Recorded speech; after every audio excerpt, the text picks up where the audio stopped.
အဲ့ဒီကနေမိနစ်30လောက်ပဲမောင်းသွားတယ်မဲဆောက်မြို့မှာရှိတဲ့နေရာလေးတစ်ခုကိုခေါ်သွားပါတယ်တကယ်ကိုမှလှရနေရလေအရန်ကျင်းတဲ့ဒါတော့မိုးရဲ့ကင်မရာမန်ပေါ့နော်မိုးတယောက်ကအဲ့ဒီနေရာကိုသွားပြီးတော့နေလေလုံးဝအယူအမှုကိုပျော်ပြီးတော့ကြိုက်ပြီးတော့အရန်မထွက်ချင်တော့ဘောနော်အဲ့ဒီနေရာရဆိုအဲ့မှာတဲလိုက်ချင်တယ်ကွာဟိုတယ်လည်းရှိ resort လေးလည်းဘာဘာတွေလည်းရှိရဲအရက်ဆိုင်လည်းရှိရဲဆိုတော့လဲဖို့ပတ်ဖို့ခလေးကစားခွင့်လည်းရှိရဲအရန်ရေးစီကားနေတာမျိုးလည်းမဟုတ်ဘူးလူတွေတိတ်ဆိတ်တယ်တောတောတဘာဝရေမြေတွေကြိုက်တဲ့မိုးတို့အတွက်ဆိုလို့ရှိရင်အရန်ကိုမှအဆင်ပြေတဲ့နေရာလေးပါဆိုတရားကြတော့မဲဆောက်နဲ့တိတ်မိုးရဲ့နေရာလေးပေါ့နော်မိုးတယောက်ကတော့ဒါဟိုဘက်ရှောက်ဒီဘက်ရှောက်မိုးတူလေးတယောက်ကတော့အရန်ပြောနေပါတယ်မိုးတယောက်မှာခလေးထက်ဆိုရရရှင်ဥဒါရဲ့အိဂျီနဲ့မလိုက်ရအောင်ပေါ့နော်ဟိုဘက်ပြည်ဒီဘက်ပြည်နေကိုကစားပြီးတော့နေ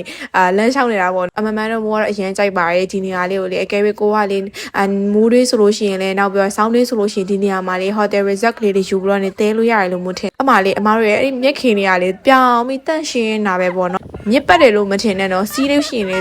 မိုက်ကတ်တာလွယ်ပြီးမြက်ကတ်တာလွယ်ပြီးလုံးဝမပေဘူးမပွားဘူးမိုးမောင်တော့မှတအုပ်ဘယ်လောက်ထိပျော်ခဲ့လဲဆိုတာကိုမိုးရဲ့အပြုံးလေးတွေနဲ့ကြည့်ရင်သိရဆိုတော့ခလေးစီးရဲ့နေရာကိုလည်းမကြီးမငယ်နဲ့တက်စီတော့ရှင်တို့ရဲ့အမပေါ့ပြီးတော့အမကိုရိုင်းအမအဲ့လိုမြက်ကိုကုတ်တက်စီအော်ပြောလိုက်တာပါ